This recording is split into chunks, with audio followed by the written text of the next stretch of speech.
Welcome to the 26th episode of the It's Been Said podcast. I'm your host, SAI Executive Director Lisa Remy. Each show is dedicated to conversations on leadership as we further SAI's mission to support, encourage, and develop Iowa's educational leaders and learners. I'm excited to welcome our colleagues and Winterset leaders, Corey St. John, Kendra Alexandra, and Josh Sussman. Welcome, and thank you for giving your time to be on our podcast. Let's first start by each of you introducing yourselves. Corey, how about we start with you? Hi, I'm Corey St. John. I'm the Director of Teaching and Learning here at Winterset Community School District. Hey, I'm Kendra Alexandra. I am the Coordinator of Student Services and Director of Special Education at Winterset. Good morning. I am Josh Sussman, Junior High Principal here at Winterset. Great. Thank you again for giving of your busy schedules and carving out time for us. As you three know, even more intimately than I do, the school year started out with every district reviewing attendance policies due to the new Iowa law around chronic absenteeism. So today, I want to dive into what you all have done at Winterset Community Schools to impact attendance. So let's begin first with what key barriers to attendance did your district identify, and how did you go about uncovering them?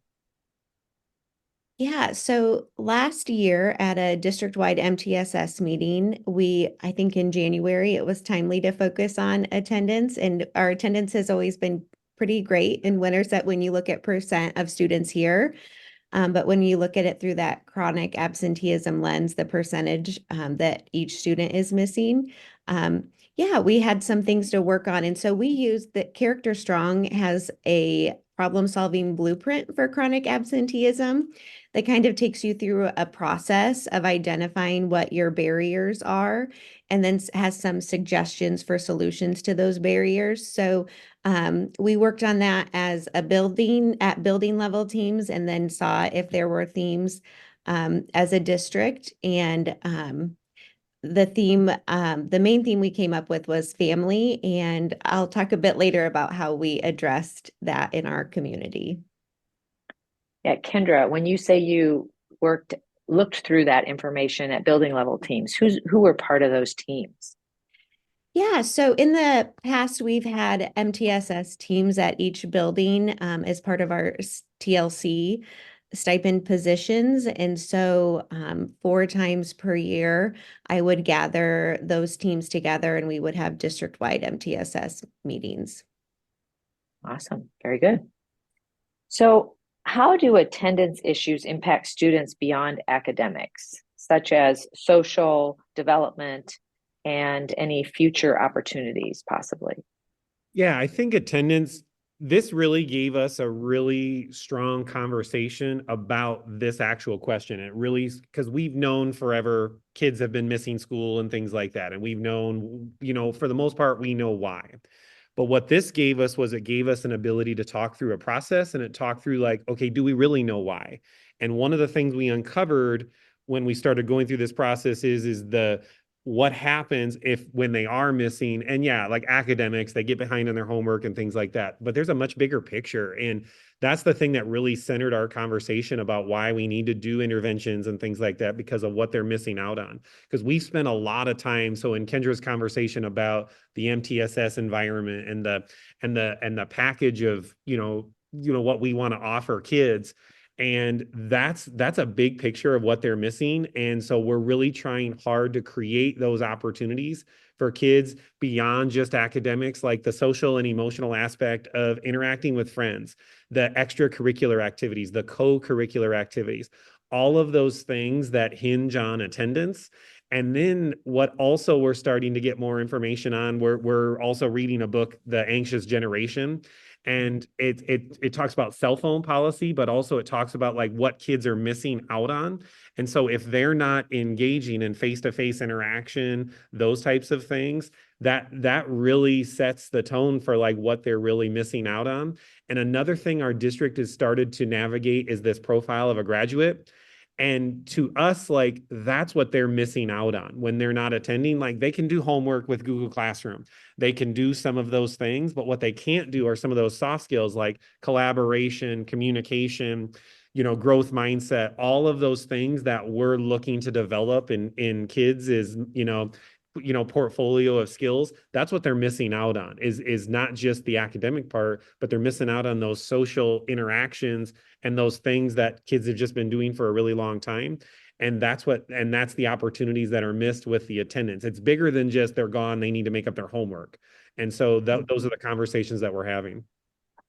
Yeah, Corey, I really appreciate you bringing in those soft skills as you talked about. We all know how important it is for kids to be able to communicate, collaboration, that critical thinking, and how important those skills are even to their future beyond, the pre-K through 12 setting. So yeah, you identified a real important piece of what kids miss when they're not in school. And that's just something that can't be replicated from home or things like, there are things they can do. They can do their homework. They can do some of those things. But at the end of the day, like if we're truly developing a skill set, like we need them here to do it.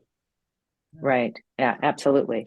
So Josh, could you walk us through your junior high tiered response plan that addresses attendance challenges, and what might that look like? What are the different tiers, if there are? And then how does that function? How does that work for you?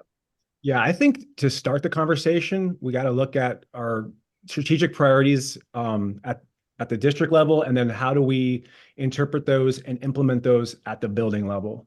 And what stands out to me right away is the idea of, especially as it relates to attendance, is self-worth and connections and building relationships. And so if kids are not in school, they're missing out on those crucial opportunities to build connections with their peers and with their teachers and their coaches. And then they're certainly not in the best position to then develop relationships, which we know connections, relationships, and self-worth, that's going to carry you forever if you develop that ability. So if they're not here, then they're really missing out. So what we've really leaned into this year to promote positive attendance is creating this culture and this climate in our building where kids feel like they are part of the best junior high in Iowa. That's huge for us. And we really are pushing that with them and giving them this sense that they belong to and are a part of and a contributor to something greater than themselves. And that's the junior high. And so we've broken this down into kind of 3 key metric areas where we want 90% of our kids attending 90% of the time or more, 90% of our kids earning a C minus or above in all their classes, and 90% of our kids earning between 0 and 2 disciplinary referrals. And so if we can hit those metrics, the concrete examples we give our kids is then you're part of the best junior high in Iowa. And so we've created a scoreboard that tracks all of these things, one of them being attendance. And so to kind of dig into promoting the positive attendance and having kids see, okay, attendance is related to being a part of the best junior high in Iowa. And if you're here, you're a contributor and you're contributing to that success. We look at that attendance tracker, our scoreboard, weekly, and we're able to say, okay, what kids are missing 5% of the past week, what kids have missed 10% of the term. And then from there, we're able to make decisions with interventions and kind of dig down in deeper as to why they're not here. Yeah, so Josh, you've kind of led into my next question was going to be what data, or how did you ensure that it was data driven? So you've talked about those 3 different data points, and you mentioned the scoreboard that you're looking at, and thinking about how you take that data and get down to the individual student needs. So talk a little bit more about that piece. Yeah, great question. So we bring the scoreboard to our team meetings every Monday. We look at students who are approaching 10% chronically absent or who are. And we all know there's kids who are going to miss for family vacations. There's kids who are involved in really cool, I have students who are doing horse shows. They don't necessarily need to be brought in for the attendance intervention, but we are able to, using the input of teachers and the counselor, okay, who needs to be brought into a small group intervention. So those kids are identified.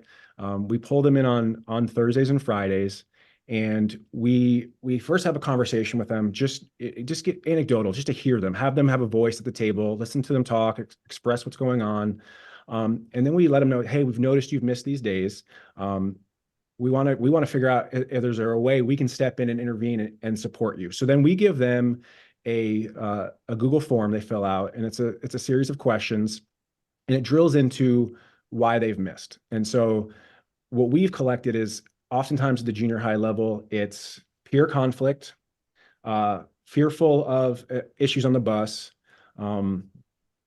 anxiety related to schoolwork, and then family dynamics that prevent them from getting to school.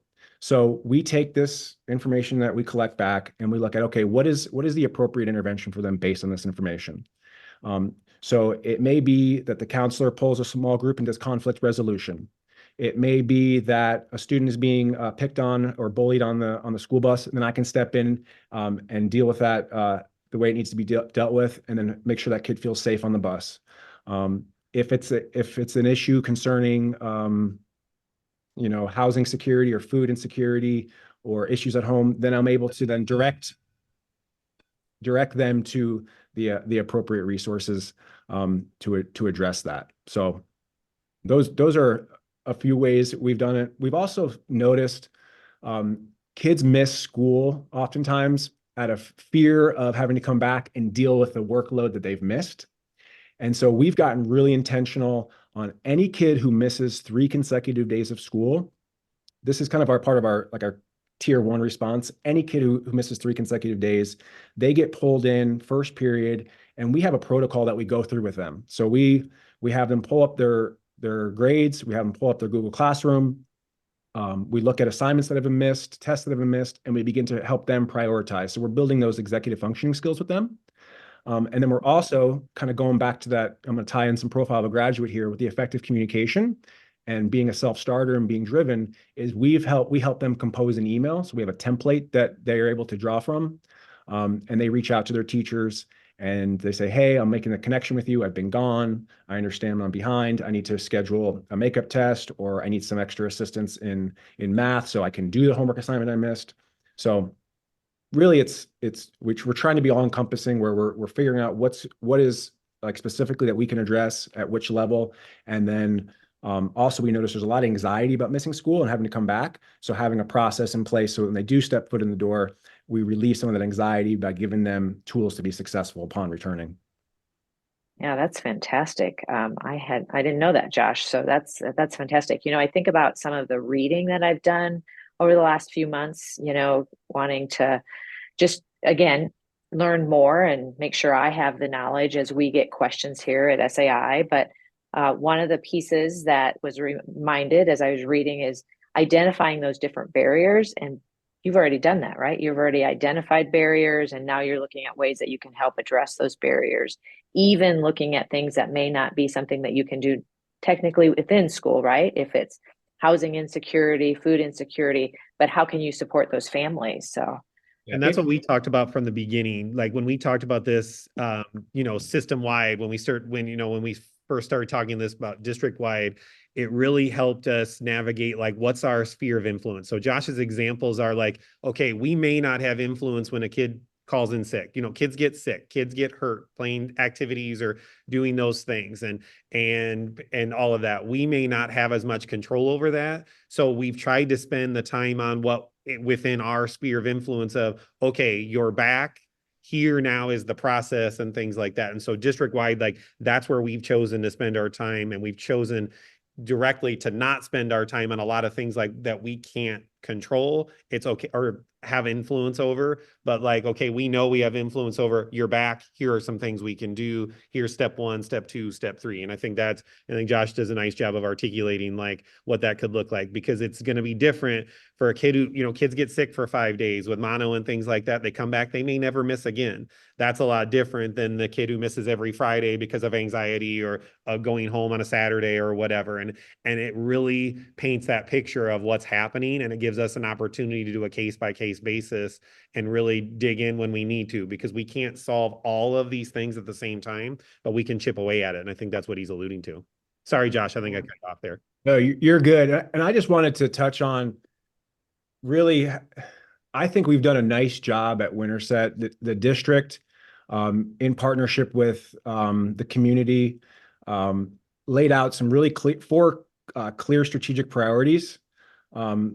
the real world authentic learning, the integration of 21st century skills, building self-worth and connections in students, and then building authentic relationships between students, staff, and community.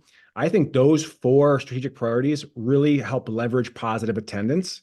I've seen it firsthand at the junior high. And so we're talking like that tier 1. I think that is crucial. And I'm seeing the dividends being paid out by our focus on every teacher implementing at least one authentic learning experience a year. We're intentionally incorporating those 21st century skills. Kids are engaged and they want to be at school. I looked at the attendance for one of our 7th grade teachers did a Why Our Town project. About 99% of our 7th graders were there.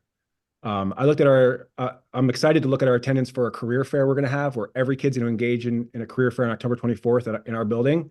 I will put money on it that we'll be close to 100% attendance because we've been building this positive excitement. So the strategic priorities that we've laid out really guide the work we do in our buildings that every kid gets to experience, that leads kids to being here. So for example, today we're a Capturing Kids' Heart school. So we crowned our CKH teacher champions today for teachers who implemented CKH with the most fidelity during the first term.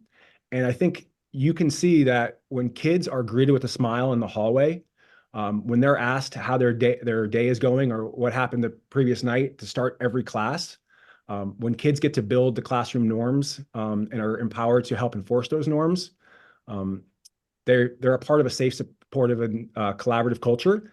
That is what's going to get kids here and keep kids here. And so our strategic direction and the priorities we've laid out, like that gives us the mandate to do those things. And that's why kids are here.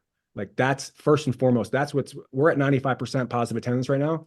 It's because we're engaging kids with authentic learning experiences.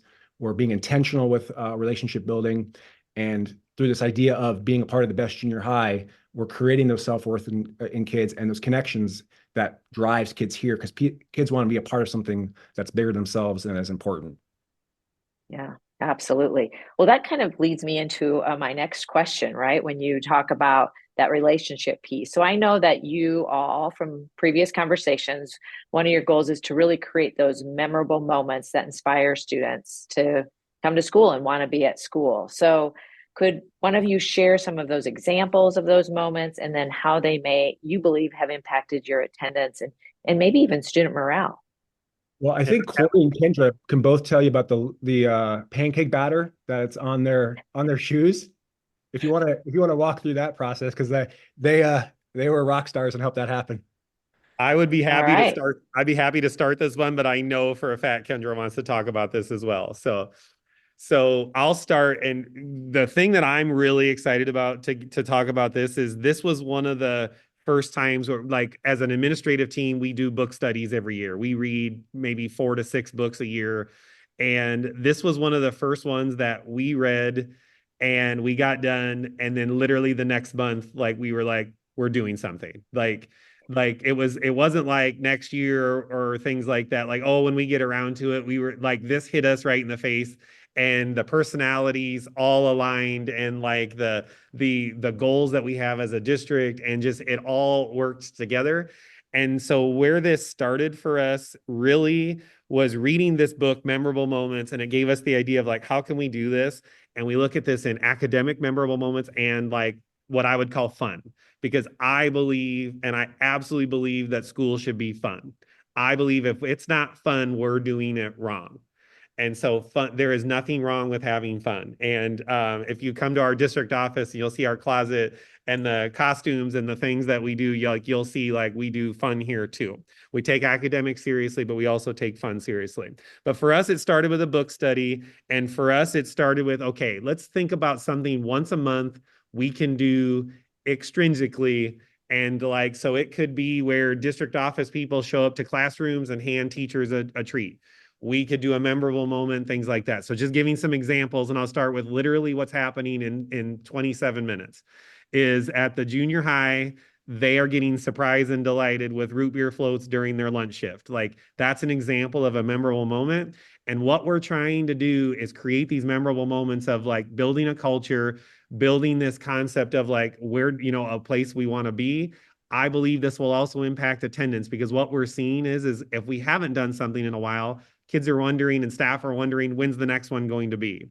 And that's where I believe like we're doing this right. But for the academic memorable moments, we've trained staff in project-based learning to create authentic learning experiences and those types of things.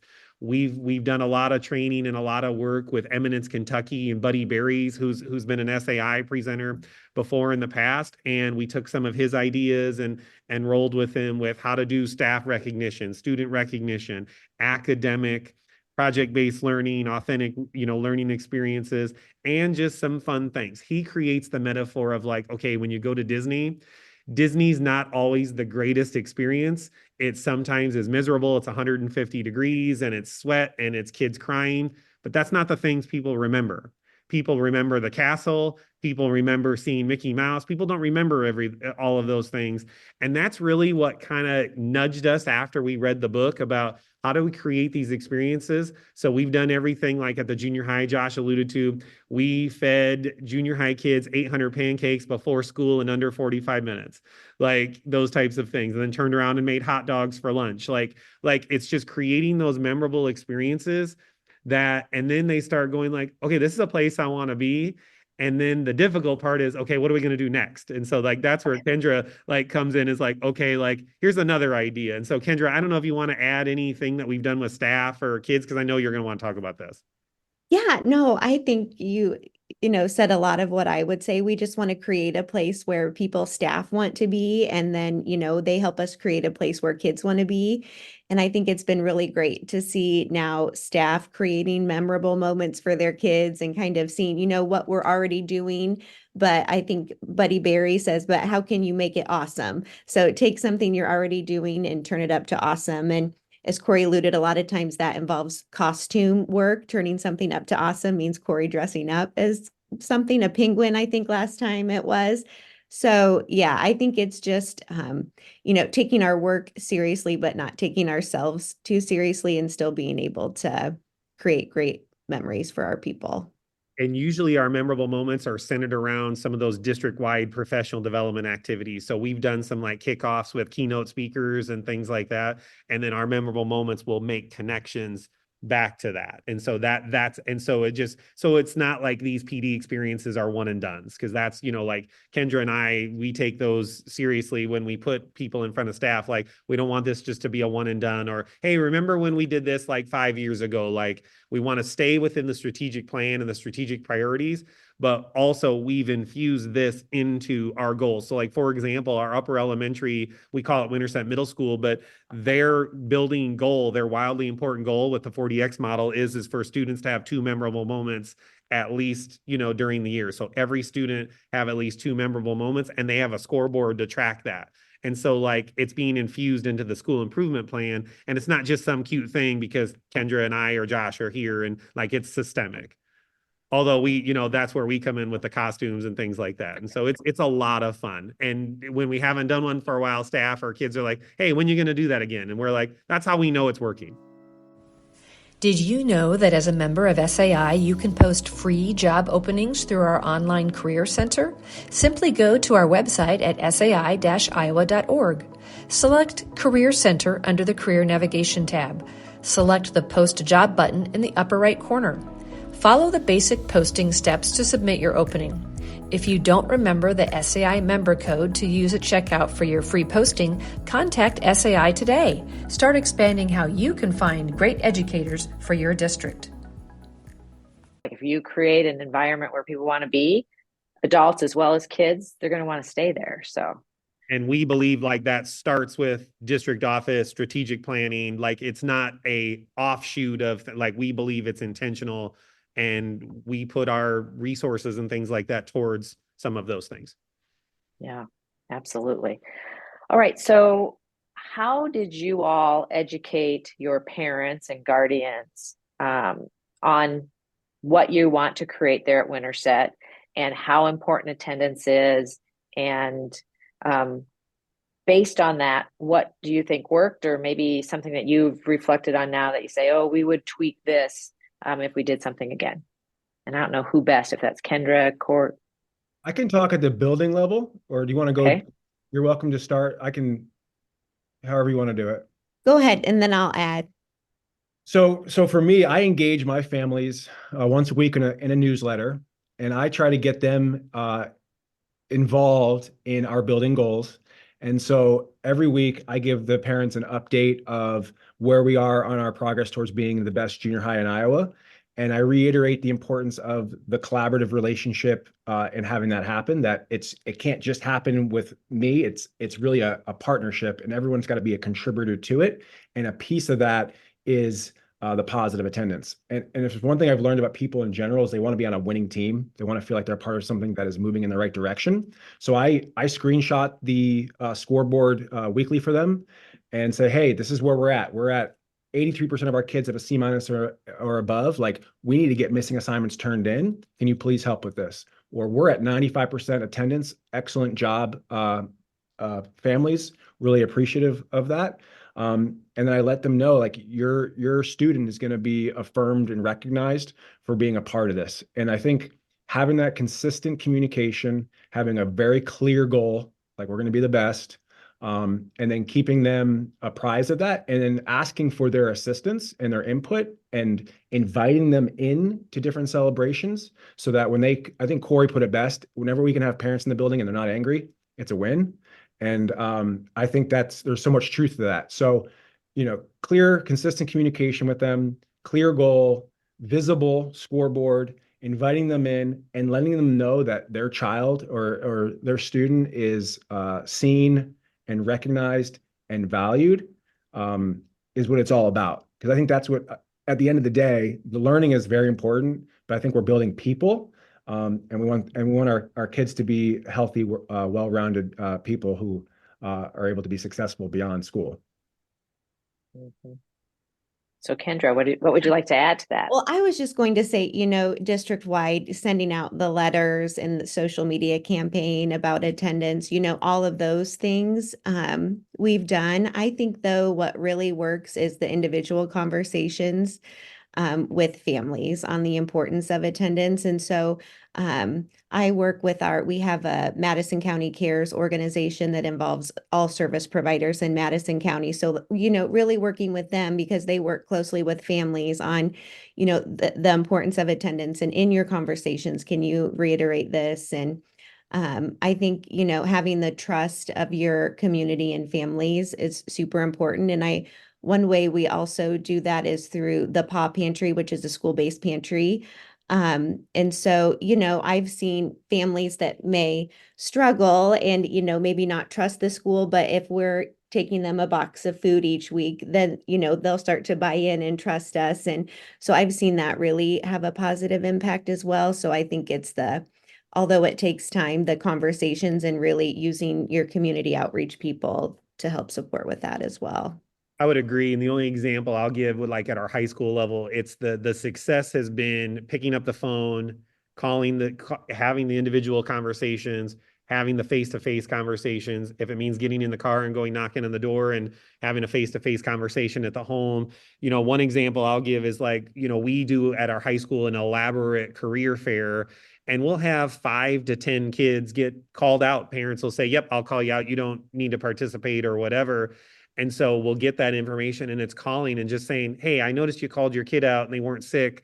Like, here's the impact that has. Here's what we're missing. And it's taking that next step and taking the initiative of, like, hey, here's what we're doing. Here's why. Here's how it's going to benefit your kid. Because that's where we're going to see the traction, is just having the conversations and being willing to pick up the phone or get in the car and just have that interaction. And it's not always the easiest thing to do, but at the end of the day, that's what's best to do. And that's where we've seen some traction, as well as, just like Kendra alluded to, it's just having the face-to-face interaction. And it may start off with a gesture, and then it may end up where, hey, we're coming to school again. Mm-hmm. Yeah, thank you for that. So how did you, as a district, bring together, your different buildings, your school communities, to identify those barriers, attendance barriers, both, looking at maybe something that's district-wide and then having that conversation versus maybe specific to a building? Yeah, I think district-wide, we identified that there were family was an a barrier in each building. And so kind of like I talked about earlier, I took that to our Madison County Cares meeting and, talked to our local hospital and, just talk to them about how can we support families in helping get their kids to school. And so I think just really leveraging your community support as well. I, always say schools cannot do it alone. I think that's the title of a book. So we can't do it alone. So we need to, and I think in general, people want to help the school. They value the school, really across the state, but especially in Winterset, people want to help. And so, yeah, just really leveraging that and asking for support when it's needed. Perfect. So did you notice differences in, your strategies that you used from an elementary lens versus a secondary lens? We oftentimes talk about at the elementary level, it's really more an adult possibly issue versus at the secondary level, it's probably more that student issue. So did you try different, strategies there around attendance? And if so, what were those? Yeah, I would say a lot of our tier 1 strategies were the same, that we talked about earlier. And that I think people and our preschoolers up to even our teachers, you want to feel like you're a part of something bigger and you're in a positive culture. And so I think a lot of those tier 1 strategies do work. And like you said, elementary a lot of times is family, so it's about supporting the family and helping them to be able to get to school. And then, for the students, extrinsic can work well for the little ones. I mean, they'll do anything for a sticker. But once you get up to junior high, it's a bit trickier. And so, yes, I think some of the stuff that Josh has worked on, really the intrinsic motivation and getting them to feel like they're a part of something bigger than themselves is what we focus on at the upper level. And one thing we've done a good job of too is communicating, like, here are the projects and here are the activities that are happening. So it's with the training with Eminence and it's the training with project-based learning and authentic learning, because like even our preschool, like about two or 3 weeks ago, they did a unit with counting coins, and instead of just counting fake coins, they built a lemonade stand, and people from the district came and purchased lemonade with coins, and like they got to count coins and things like that. And so if that goes out in the newsletter and that we're doing these, standards-based projects, so it's not just, fun, it's fun, but it's not just, for fun's sake, but also it's this authentic learning experience. Like, parents are going to see, like, I want my kid part of that. And kids are even as low as preschool, they're going to want to be a part of that. They're not going to want to miss that. And that's really helped in our social media and in our things, like, here are the projects and here are the things that we're doing. And I think people just want to be a part of that. And I think that comes back to that tier 1 of like academic expectations. It's not just about standards, it's about creating an experience. Mm-hmm. Awesome. So Josh, you mentioned before intervention. So what more could you add around some school-wide interventions that you've implemented to help improve attendance this year? Yeah, I'll start just to reiterate at the tier 1, creating authentic learning experiences that are going to engage kids in relevant learning, where they see the importance of the skills they're developing, being strategic in different field trips we take and different experiences we bring in. Again, providing a reason for them to attend school and to see the importance. And then the idea of creating a safe, supportive, and collaborative culture through our Capturing Kids Hearts framework, and then having clear building-wide expectations so that there's a sense of what's right and wrong, what's going to be affirmed, and what's going to be consequenced. I think that creates an environment where not only students but teachers feel like they're serving a purpose and they're doing a good job and they're feeling fulfilled. And then being data driven and looking at the kids who are not attending, and then, like I said, bringing them in for intervention, pinpointing what's in our control, what's out of our control, and then providing the services that are going to help improve attendance. And then ultimately, when students are performing at a high level and we're hitting our goals, to then recognize and affirm them and to celebrate that success. And so I think that's how you create a climate and culture, is that you have clear expectations, you create opportunities for celebration, you build tradition, and then you recognize that and you create this environment where you can truly look around and say, hey, we are part of something special here. This is an amazing junior high. We're creating experiences that are not available elsewhere. You want to be here. We want you here. And let's get to school and take care of business and get prepared for life beyond school. So I think trying to create this all-encompassing thing, it can sometimes it can feel a little abstract and nuanced, but it really comes down to creating an environment where people want to be, and then if they're not showing up, figuring out why, addressing it, and then celebrating the kids for their success, small or big, along the way. Yeah, very good. So all throughout, you've all hit on the data collection that you've done. I've heard scoreboards both at the building level and at the district level.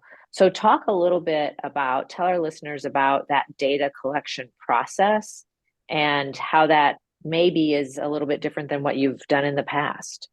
Yeah, I can start with the district office one. So our administrative team meets weekly, and one of the things we look at is our big, wildly important goal for the district, which is 100% of our staff at least implementing 2 authentic learning experiences throughout the entire school year. And so that's the district wildly important goal. Last year, it was 1 experience. We've asked for a second.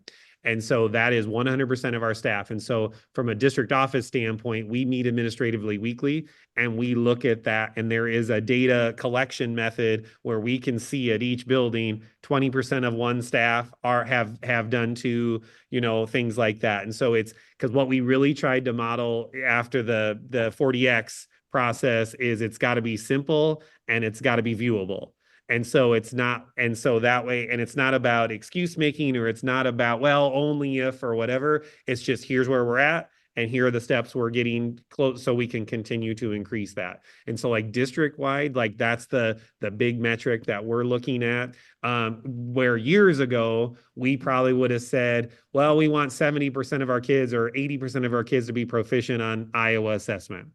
And then finally the light bulb went on, well, who are the 30% we don't want, and things like that. And so because if we're writing that down, we're telling ourselves we're going to well, the goal is that 30% don't or 20% don't. And so we've really gotten away from the state assessment part, and we've really gone to how do we measure these strategic priorities, because that's what we're about. And so using the language of the 40X model, the Iowa assessment, that's the whirlwind. That's the thing that's just going to continue to happen. Here's where we really want to spend the bulk of our time with supporting staff on. And not that it's not important, but it's also part of that whirlwind piece. And so it's the 80% of the time or 20% of the time where we spend our time or whatever, coming back to the 40X model. And that's just one example. Yeah, thank you, Corey. Anybody else have any thoughts around that piece, that data collection piece that you've all implemented? Sure. I can talk about, we have the best junior high in Iowa scoreboard, which is visible to all staff. And they can dig into the actual inner workings of the scoreboard. And then that is also shared out. A snapshot of that is shared out to the community, to families on my newsletter, and then also to the school board. The data collection, I mean, it's a daily thing. Our 2 secretaries in the office, they're entering attendance into that scoreboard. That makes it visible to everyone. Every teacher can see who's been absent 5% and 10% of the time, and who's been absent 3 days in a row. I enter in the discipline consequences into our SIS and into that. Again, it's visible. See what percentage of our building has had between 0 and 2 behavior referrals. And then I update the grades on Sunday evening. So at the start of each week, we have a very clear picture. I call it, I mean, it's kind of like panorama, except everyone can access it at all times. A healthy indicators dashboard that shows us where are we in progress to being, quote unquote, the best junior high in Iowa. Yeah, fantastic. So what would you say, have you seen a change in student engagement and or success after implementing the 4 disciplines of execution process, and you're, being really strategic and clear about your priorities there at Winterset? 1,000%. I'll give you an example. We had our 7th grade social studies teacher, Jim Hightoff, did a Why Our Town project, where kids had to create a video about why Winterset is a great place to live. And they interviewed like 45 members of the community. They edited the videos. They produced it into kind of like a highlight reel of Winterset. Here's where I saw the engagement. Like kids were engaged in class. They were working diligently. He did a viewing in our auditorium at like 7 o'clock on a Monday night. Every kid showed up to watch that video. And I had students who didn't love school, maybe struggled in school at times. They were there and they were proud of their video. And that is the bread and butter of the project-based authentic learning, where kids are creating a public product that they're proud of and they see the value in. That's directly tied to the 4 disciplines of execution, because that was a district WIG, and we tracked progress on that. And teachers were like, oh, we're checking in on this, like not just at the district level, but at the building level. Like we're going to sit down and go, okay, where are you at? What progress has been made? What barriers are in your way? How can I support you? And how can we get this scoreboard flipped so that we're looking positive? And so that Corey alluded to it. The excuse making's gone. Like we can see what's going on here. We're providing the support. How can I be of more support if you need it? And so I saw every teacher implement on some level an authentic learning task. And I'd have conversations with kids, and they notice it. They see it. When there's an authentic audience coming in to see their public product, it's real. You don't want to turn in garbage work when people in your community, maybe your friends' parents or certain business community leaders. We had a sitting U.S. congressman come in. They see it. It's real. We want to put out high quality work. Yeah, fantastic. All right, last question, and I'll let each one of you respond if you'd like. So what advice? So we have listeners listening here. What advice would you give to other districts or schools, individuals looking to implement a similar approach to help tackle their attendance challenges that they're faced with? And whoever wants to start first. I can start, and I guess I'll start big picture wise. If we're going to ask, the best advice I can give is if we're going to ask staff to engage in this work, we have to provide time during the school day for them to do it. I'm a big believer in we should not make staff sacrifice time with their own personal kids and families to work on. So like, if we're going to say you need to be there for 2 hours after school or things like that, like we have to provide time and support to do this work during the school day at some point. Kendra? Yeah, I would say start small. It seems, like we're really doing a lot, but I think it's been over the course of years that we've added things and really narrowed down our focus to the portrait of a graduate and focusing on things like that. And I think have fun and, lean into who you are. And maybe if your specialty isn't costume work, find someone on your team that it is and give them that role. I think so. Yeah, lean into who you are as a leader and have fun with it. Awesome. And Josh? Create builders. Have people on your team that are going to build this with you. You cannot do it alone. If the people around you build it, they will protect it. And oftentimes, you will realize that people around you are much smarter than you are. And so if you can articulate a clear vision and empower them to build it, they will. And they'll often build some conceptualization of your idea, but it generally will turn into something much bigger and better. And so trust in the process, trust the people around you, and give them the ability to create it with you. That way, it'll last over time. Thank you. Thank you again, you guys. Thank you for just stepping into your leadership roles and supporting your school and community. And for sharing your success with other Iowa leaders. I know you have busy days, so we'll let you go, but thanks so much. Take care. Thank you. Thank you for tuning in to today's episode. We hope you found the discussion insightful and valuable for your work. As you continue to think about ways to enhance your leadership and school improvement efforts, I want to invite you to join us for 2 upcoming workshops that can help you take your strategies to the next level. On November 5th, we'll be hosting a workshop on the 4 disciplines of execution, where you'll learn actionable methods to drive focus and accountability in your teams. Then on November 7th, don't miss the Facilitating Awareness and Assistance Plans workshop, which offers powerful tools to support your work around change in instruction or teacher behavior. You can register for one or both workshops today. Just go to the events page on the SAI website.